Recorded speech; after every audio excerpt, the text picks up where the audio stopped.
Hello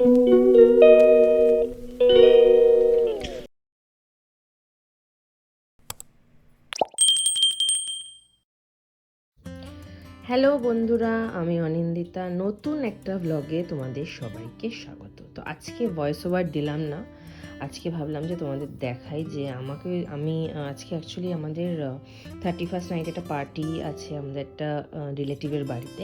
তো সেখানে যেতে হবে। অদ্বৈতিকে নিয়ে গেলে কি কি নিয়ে যেতে হয় জাস্ট তোমরা দেখো। আমি জাস্ট সব সাজিয়ে রেখেছি। ফার্স্ট থেকে শুরু করছি। হ্যাঁ, এখানে নিয়েছি তালমিছরি গুঁড়ো করে, মানে চিনির মতো দানা করে। আচ্ছা, মানে কী বলে, ফর্মুলা মিল্ক তো মানে মাস্ট। আচ্ছা, এই জায়গাটা ভিজে কেন সবাই ভাবছো? এখানে অদ্বিতীয় টয়লেট করে দিয়েছে, তাই এই জায়গাটা ভিজে। আসলে একটু ডাইপার ছাড়া শুয়েছিলাম, তো টয়লেট করে দিয়েছে। ইটস ওকে, তো আমার বরাবরই সেই ছোটোবেলা থেকে করছে। আচ্ছা, ফ্লাক্স, গরম জল, মানে গরম জলের ফ্লাক্স, মুড়ির ছাতু, মানে মুড়ি গুঁড়ো করে নিয়েছি, এই যে। আচ্ছা, এটা হচ্ছে ঠান্ডা জলের জায়গা। আচ্ছা, এটা হচ্ছে এই ডাইপারটাও পড়ে যাবে, একটা এখন পড়ে যাবে, আর এইটা আসার সময় পড়বে। আমি প্যাম্পার্সটা মানে কোন জায়গায় বাইরে গেলে প্যাম্পার্সটা ইউজ করি, আর যেহেতু ওখানে থাকবে সেহেতু এই লাভ ল্যাপের এতগুলো নিয়েছি। যদি পটি করে ওর জন্য 1 2 3 4 5 6 7টা ডাইপার নিয়েছি টোটাল। আচ্ছা, আর of course wet wipes, diaper changing mat, মানে যে অয়েল ক্লথ যেটাকে বলে, এটা তো এর সাথে। আচ্ছা, একটা ক্রিসমাস ক্যাপটা নিয়েছি, ওখানে গিয়ে পরিয়ে রাখবো। এখনও তো সেই ফেস্টিভ সিজনটা আছে। আর জুতোটা তো পরেই যাবে, জুতোটা পরেই যাবে। এটা পরবে, এই ইয়েলো প্যান্টটা পরবে, আর ইয়েলোই হুডিটা পরবে আজকে। এইটা পরবে। আর ভেতরে আমি এটা একটা রোমপার দিই, কারণ যাতে বেরিয়ে গেলে স্কিনটা না দেখা যায়, ওই জন্য একটা রোমপার দিয়ে দিই ভেতরে। আচ্ছা, সাথে একটা কাঁথা মতো নিয়েছি, কারণ যদি মানে লাগে, বাই চান্স বলা যায় না, ওই জন্য একটা কাঁথা মতো নিয়েছি। একটা টি শার্ট মতো নিয়েছি ফুল স্লিভ, ওখানে কীরকম ঠান্ডা আমরা জানি না, ওই জন্য একটা ফুল স্লিভ টি শার্ট নিয়েছি। আর একটা কটসুল নিয়েছি, যদি লাগলো, না লাগলো, কারণ ঠান্ডা এমনিতেই অতিথির ঠান্ডা লেগেই ছিল। একটা এক্সট্রা মোজা নিয়েছি, মোজা আমি একটা তো পরেই যাবে মোজা, আর একটা এক্সট্রা নিয়েছি যদি ভিজে টিজে যায় তার জন্য। আর দুটো হাফ প্যান্ট নিয়েছি, কারণ ও ফুল প্যান্ট পরে ঘুমাতে পারে না, ওই জন্য দুটো হাফ প্যান্ট নিয়েছি পরে ঘুমানোর জন্য। যদি ঠান্ডা কম থাকে দেন হাফ প্যান্টটা পরিয়ে রাখবো। আর অফকোর্স চামচ বাটি, কারণ খাওয়াবো কিসে, চামচ বাটি নিতেই হবে।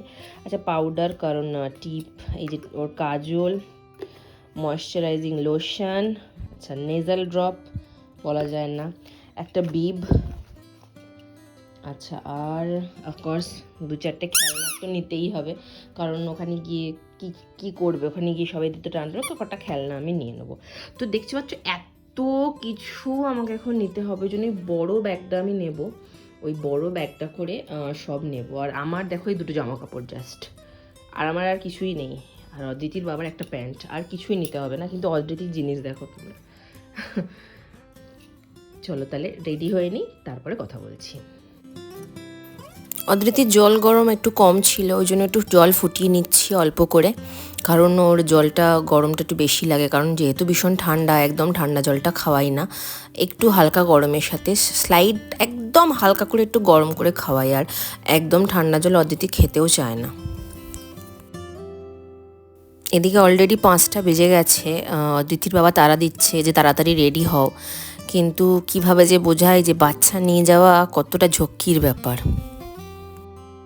তার মধ্যে শুধু নিয়ে গেলে হলো না, মানে একটু খাইয়ে নিয়ে যেতে হবে, ওই জন্য একটু দুধ হালকা করে একটু উষ্ণ গরম করে দিচ্ছি, ওর ঠাম্মি খাইয়ে দেবে, কারণ গাড়ি ঠাড়ির মধ্যে খিদে পেয়ে গেলে সে আবার আরেক কেলেঙ্কারি। এদিকে আজকে আমি বোতল পরিষ্কার করতে গিয়ে অদ্বৈতের কাঁচের বোতলটা ভেঙে ফেলেছি। সে আরেক ঝক্কি, ওই জন্য প্লাস্টিকের বোতলেই আপাতত দিচ্ছি। দুধ সাধারণত আমি প্লাস্টিকের বোতলে দিই না, কিন্তু কিছু উপায় নেই। তো দেখাতে ভুলেই গেছি, একটা এক্সট্রা ফুল প্যান্টও নিয়েছি যদি লাগে, আর একটা টুপি, কারণ আর একটা স্কার্ফ অবধি এখন পরে রয়েছে, ওই স্কার্ফটাও নিয়ে নেবো। তার মানে বুঝতে পারছো কোনো জায়গায় নিয়ে গেলে কত কিছু ক্যারি করতে হয়। মোটামুটি এখানে গুছিয়ে নিয়েছি, এই বাকিগুলো এবার গুছিয়ে নেবো। এরপর আমি রেডি হব, রেডি হয়ে অদিতির বাবাকে বলবো, তারপরে আমরা বেরোবো। ফাইনালি আমি রেডি হয়ে গেছি। একটা রেড কালারের সোয়েটার পরেছিলাম। এটা অ্যাকচুয়ালি আমার দিদি দুবাই থেকে এনেছিল, যখন অদিতি হয়েছিল তখন পরতে পারিনি, তাই আজকে পরলাম 31-এ। আমরা প্রায় পৌঁছে গেছি। প্রচুর ট্রাফিক ছিল আজকে, প্রায় 1 ঘন্টার রাস্তা 1.5 ঘন্টা লাগলো। আর অদ্বিতীয় প্রায় ঘুমিয়েই পড়েছিল।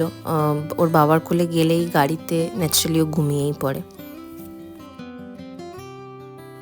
সত্যি কথা বলতে এত ভিড় কলকাতায় আমি অনেক দিন পর দেখছি। অদ্বিতীয় হওয়ার পর সেরম তো বেরোনো আর হয় না, তাই এতদিন পর দেখছি এত ভিড় আজকে রাস্তায়। এখানে অদ্বিতীয়র বাবার কোলে আবার একটু ঘুমানোর চেষ্টা করছে।